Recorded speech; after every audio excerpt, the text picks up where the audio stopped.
Wait a minute. You mean to tell me that I make all of these Robotnik and Sonic memes and YouTube poops and supercuts, and I never reviewed the first Sonic movie? I actually didn't capitalize on all the hot takes and internet drama about Sonic the Hedgehog the movie? Well, we're changing that. I'm gonna do one of my super crazy off the cuff movie reviews of Sonic the Hedgehog 2. Wow. But guess what, guys? I have notes. If you could see me, you'd be so proud of me right now. I have note cards in front of me. We're going to stay on target. So, in part one, I will give you the spoiler-free review of Sonic the Hedgehog 2. Then I will briefly discuss my thoughts on the first movie, because I have to talk about the first movie to set up my in-depth thoughts on the second movie. Then I will do my in-depth, spoiler-filled discussion of the second movie. I'll give you the spoiler warning for that, and I'll talk about all the cool little things I noticed. And then when we get to the end and I talk about all like the cool silly stuff in this movie and the nice hero stuff in this movie, I'll give you my predictions on what I think they might do for 3. So here we go. So spoiler free portion. C.S. Lewis once said, "When I became a man, I put away childish things, including the fear of being childish." And that is the review of this movie. We're done. So basically, this is a fun, dumb movie, which means I have absolutely no shame admitting I liked it. It's incredibly dumb. But here's the thing: I thought the first movie was a real fun, real dumb movie, and Sonic the Hedgehog 2, it's even funner. Is it dumber? I don't know. Maybe dumber is a good thing. Well, actually, it has less of the dumb stuff. So if you watch Sonic the Hedgehog 1 and you hated it because you thought there was too much goofy stuff with the human beings, you might like Sonic the Hedgehog 2 if you didn't like Sonic the Hedgehog 1, because I think the writers noticed the important thing we got to focus on is Sonic and his buddies. And they tried to make it less about the human characters.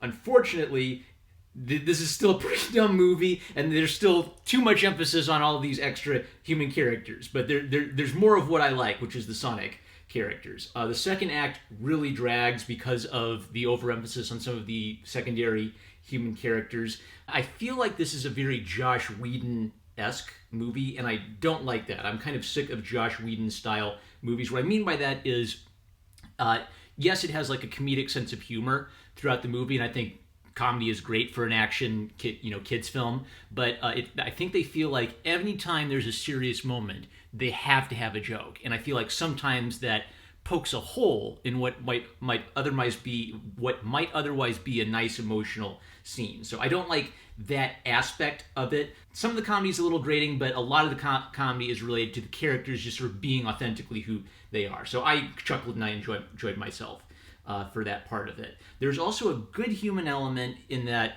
Sonic needs a father figure. And I was really surprised by that in the first movie.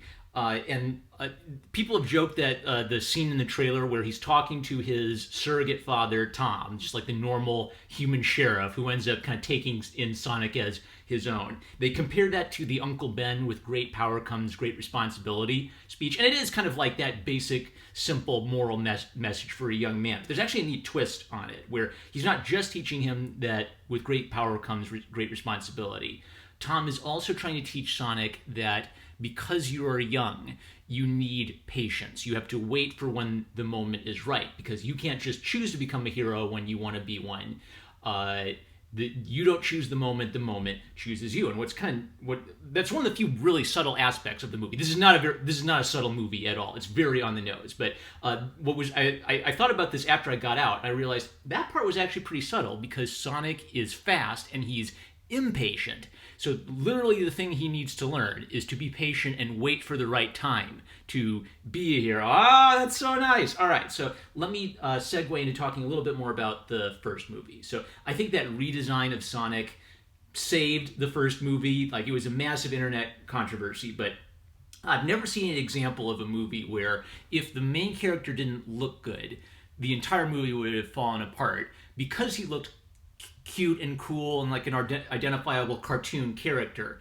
And because Sonic was the best part of the first movie, having him look good saved it. It was still a dumb movie, but at least they made the main character fun to look at. And also props to Tyson Hess for saving this entire franchise. getting back to the father figure idea. There have been, in past versions of Sonic, there's been an issue of a father figure. So Saturday AM Sonic, he had Uncle Chuck, and he lost Uncle Chuck.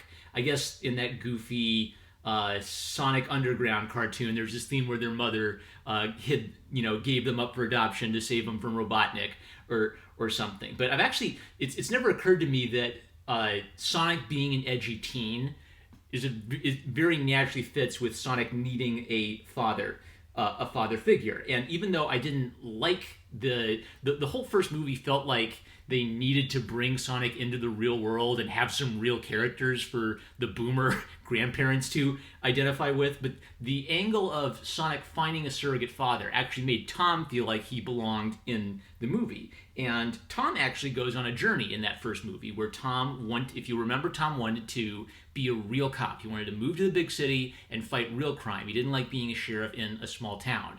By becoming a surrogate father figure to Sonic, Tom learns to be a hero even though he can't have what he initially thought his dream was. So he becomes a father to this, goofy teen kid who needs a father figure, and Tom learns to be at peace as a sheriff in his town because that's where he's needed most. And Tom's journey to finding peace with himself and finding his place in the world directly parallels Sonic's journey in this second movie. So with that, we're going to talk about the second movie, and here come the spoilers. Get out of here. Get out of my life! Go lock yourself in one of Robotnik's dungeons, because here come the spoilers. All right, so it picks up directly where the first movie left off. Jim Carrey's Robotnik is comedically building all of these goofy machines out of mushrooms so he can try to get off of the mushroom planet, and he's able to build like a giant signal, and the aliens that respond to his signal are the echidnas and Knuckles, and Knuckles is the last of his race of fighting cartoon echidnas from space. We cut to Sonic, who's showboating and kind of pretending to be a superhero, and he's not that good at it. He's irresponsible, he doesn't know what he's doing, he blows up a lot of stuff. Nobody gets hurt, but you could definitely tell that he's at risk of hurting someone, and because this movie is so on the nose, one of the guys looks at the camera and says, "You are a terrible hero." So they're making the theme really direct. Because Sonic cares about being a hot dog, about making a splendid spectacle of himself. He's playing at being a superhero without knowing what a hero actually is. And he's even like sneaking out and trying to trick Tom into thinking he's in his room when he's really out gallivanting. So Tom tries to give Sonic the tough dad talk, and it doesn't go all that great. Sonic at one point tells him, "You're not my dad, you're my friend." Now, it's not... Sonic isn't nasty about it. It feels authentic. He feels like a teen who's pushy, trying to find himself, and he's kind of resentful of adult authority telling him what to do, right? So what's neat is in the first movie it was a subtextual idea that Tom was becoming like a surrogate father to this guy. Now the question is has Sonic actually accepted Tom as his father? And no, he hasn't. The answer to that question is no, he doesn't see Tom as a father yet. He just sees him as a friend. But Tom kind of persists and tries to give him like the Wazowski family words of wisdom, and he gets through. So Sonic may not have recognized Tom as his dad yet, but Tom is actually able to fulfill the role of a father and communicate the important principle to Sonic in a way that he understands. Tom grew up in the first movie. Now he has to help Sonic learn that he needs to be patient and wait for his moment to become a hero rather than try to seize being a hero out of selfish desire. So mom and dad have to adopted mom and dad have to go to the in-laws' wedding, and Sonic will be home alone for the first time. So the wedding takes way too much screen time. It's all wacky and silly. There are more product placements. There's a product placement for the hotel. Later they talk about the Olive Garden product placement that everyone made fun of, and now they're just turning Olive Garden product placements into a running gag. At one point, Tom looks at the groom, and the groom goofs around with all of his crazy buddies, and he says, "I wish Sonic had a crew like he does." Nudge, nudge, wink, wink. Oh, what if this is the theme of the movie? Smash cut to Sonic and meeting his new buddies, who are going to be his best buddies for life. So, Knuckles shows up and beats up Sonic under the direction of Dr. Robotnik. And by the way, I noticed this, I thought it was weird. The trailer is different from the movie. A lot of trailers do, fudge the footage or re-record some of the lines to try to make it better for TV. But I actually thought the trailer version of the scene was way better than the movie of the scene. So in the trailer, Knuckles says, "Do I look like I need your power?" And he curb stomps Sonic straight to the ground. It's a big, powerful moment. People joke, people made memes out of it. It made Knuckles cool again. That scene. Now he says the line in the movie, but it's packaged differently. He quickly says, "Do I look like I need your power?" They kind of crash through the wall, and then the scene happens, and the lines are mixed up. So I have no idea why they did that. If you can have a big, impactful moment like you had in the trailer, and that everybody in the theater was probably looking forward to, I don't see why you remix and rejigger the lines that way. So why? Why, Sega movies? Why? So, Tails arrives to save Sonic. That was set up at the end of the first movie. And they have some buddy-buddy, back and forths in the car, where it's established that Tails is kind of a lonely nerd and Sonic is this cool guy he looks up to. Now, I was wondering how the heck are they going to explain this? I was worried they were going to... They have an explanation for it, and the explanation ties in really nicely with the first movie. So, I won't spoil all that because that takes too long. But if you're worried about Tails not feeling like Tails, Sonic, Knuckles, and Tails all feel like the very best versions of their counterparts throughout the history of this franchise. Tails is a fanboy of Sonic who's chasing after Sonic, who lacks confidence in himself. So after Tails and Sonic get together, we have one of these exposition dumps scenes where Sonic gets a message from his dead mother, the owl from the first movie. So again, Sonic has this recurring problem of he desperately wants a parental figure. He had this cool owl mom. She died when the echidna showed up to kill her, so he loses his adopted mom. Then he gets to Earth and he needs a father, and he's lonely, and he gets an adopted father. So this is the scene I was thinking of when I thought the Joss Whedon style got on my nerves, because the hologram of the mother tells Sonic, "If you're getting this message, it must mean I'm dead.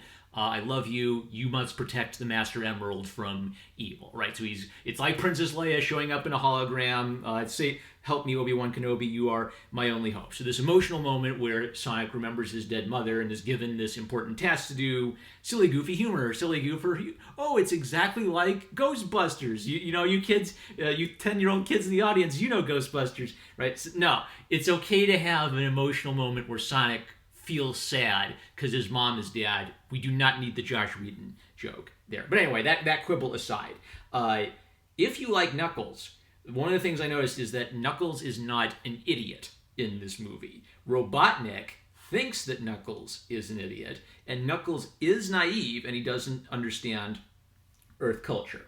So this theme will get built up more. So Sonic calls Tom, and he lies to Tom about where he is and what he's doing, because he thinks, "I can handle this. I don't want to worry Tom." So exactly like a teenager, Sonic gets into trouble, not because of his fault. Robotnik attacked him, but he does lie because he hasn't identified Tom as a father figure yet. Sonic still thinks he can take care of everything all by himself. Robotnik spies on this conversation, and there's this neat little thing where Knuckles sees the text where Sonic says, "I'm at home," and Knuckles thinks he must be at home because Knuckles is trustworthy, and he just assumes that if Sonic says that, it must be the truth. Robotnik sees that, and he says Sonic is lying to his dad because Robotnik is a liar. Whoa, it's a great little scene.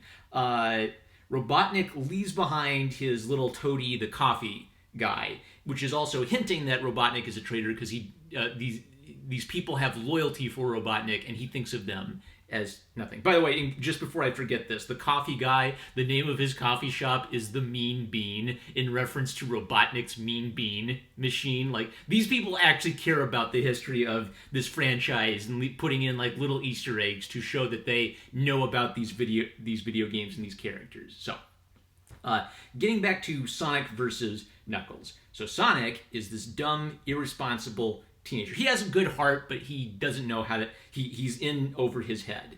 Knuckles is extremely serious. He's trained. He's lonely, and his mission in life is to find the Master Emerald. He doesn't even know what he's going to do once he gets the Master Emerald. His entire life up to this moment has been, I defeat everyone and get the Master Emerald. So obviously when the two of them fight, Sonic gets on Knuckles' nerves with his, quips and his humor.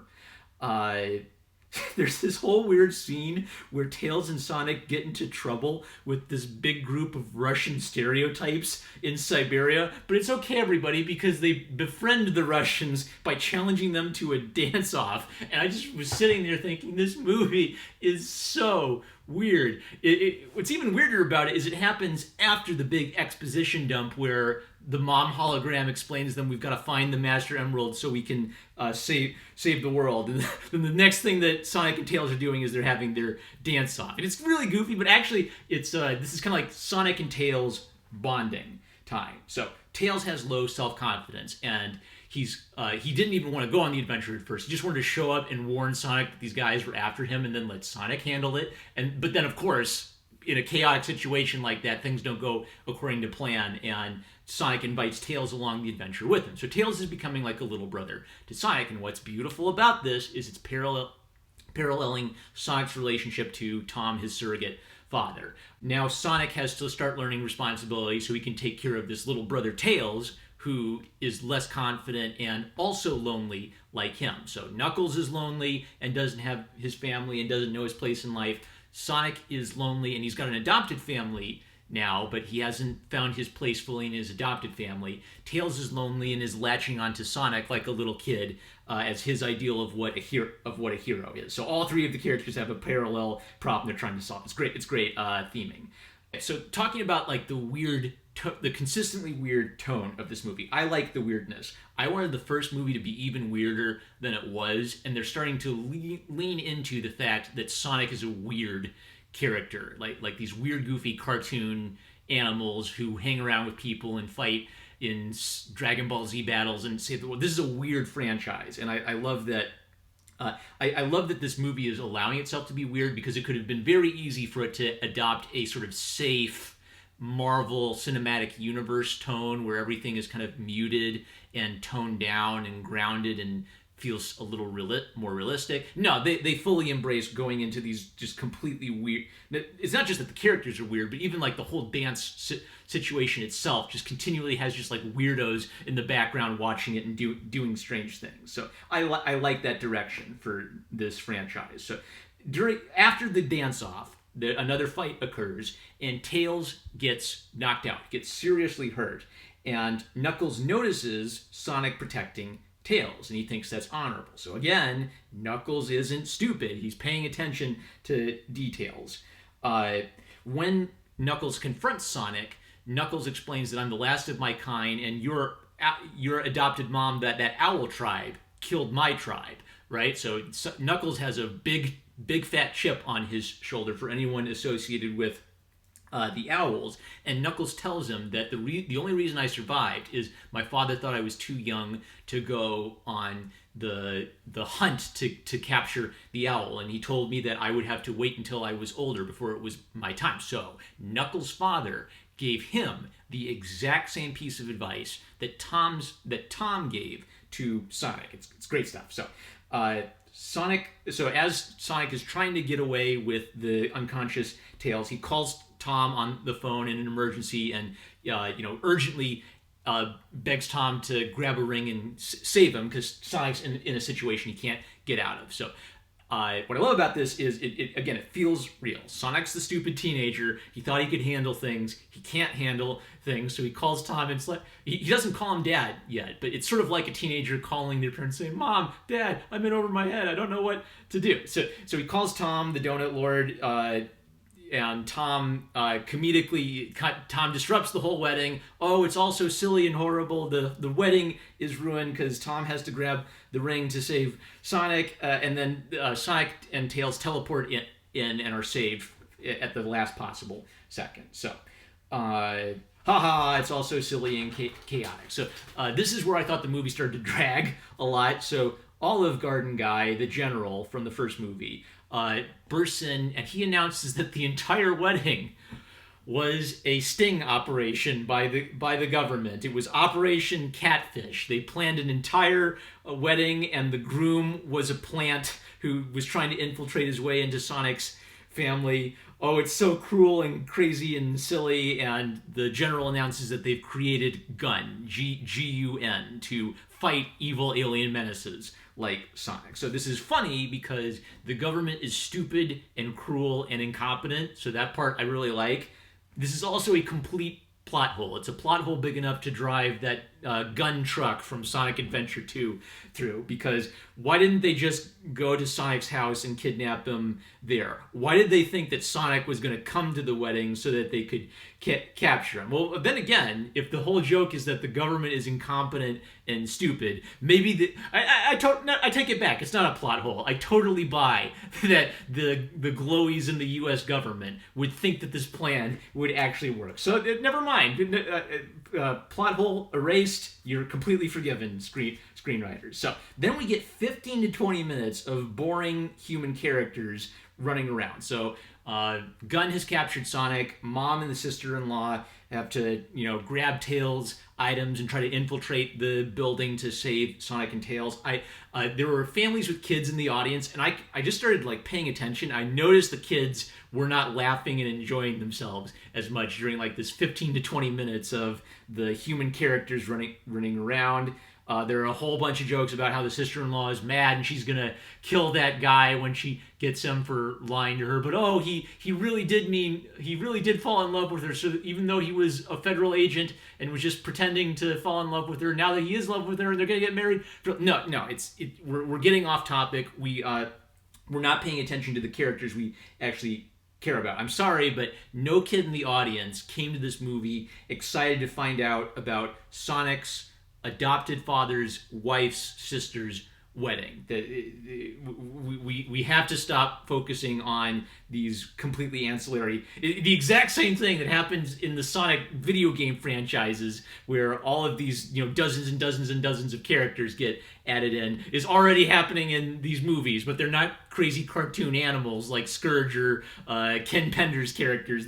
They're just the goofy human characters. No. All right, so that quibble aside, after that, it should have been wrapped up in 10 seconds, but the family saves Sonic and they get him out of the government building, and Sonic takes responsibility for screwing up and for getting Tails hurt. It was really Robotnik and Knuckles who did it, but Sonic feels responsible. So he has learned Tom's lesson. Being a hero isn't about me showing how cool I am. Being a hero means me protecting my family and friends, and my new friend Tails got hurt because I wasn't being serious enough. So Sonic heroically rushes off to fight Knuckles, and the last time he fought Knuckles bodied him. When Robotnik and Knuckles get to the Master Emerald, they even have a comedic Indiana Jones sequence together, so to show how Knuckles actually sees Robotnik as his friend. Then Robotnik betrays Knuckles because he's a sociopathic crazy guy, and Knuckles was actually hurt because he thought Robotnik was the first friend he ever had. After this dramatic revelation, Sonic saves Knuckles' life. Then Knuckles realizes that Sonic's in trouble and saves him back. And they have a meaningful buddy talk. Not really a buddy talk, actually. They kind of have a man-to-man talk on the beach where Knuckles doesn't know what to do with himself. He feels like he's failed, and he's noticed that Sonic seems to have hope, and he wants to know how to have this hope himself. So, because Robotnik has touched the Master Emerald, he has Chaos power.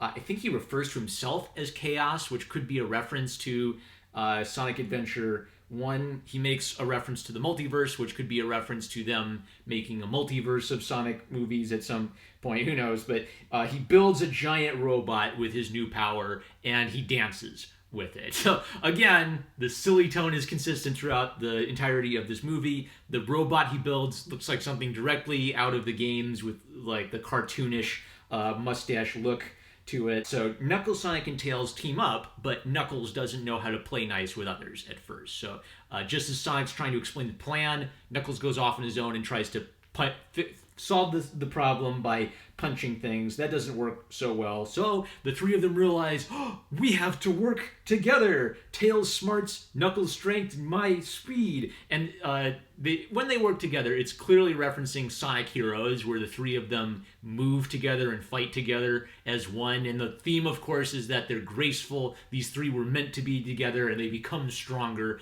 and more capable together. Sonic has a great moment where he realizes that Eggman hates me, so if I just go make fun of him, he'll focus on me, and then you guys can sneak in and break the robot from inside. Robotnik nearly kills Sonic, and Mom and Dad arrive in the nick of time to save their adopted kid. And just as they think they're going to die, they tell Sonic, "We love you, buddy." Right? So this is basically the surrogate mom and dad proving that they see Sonic as their son, not just like a crazy kid they know or their friend. They're willing to make a sacrifice for him.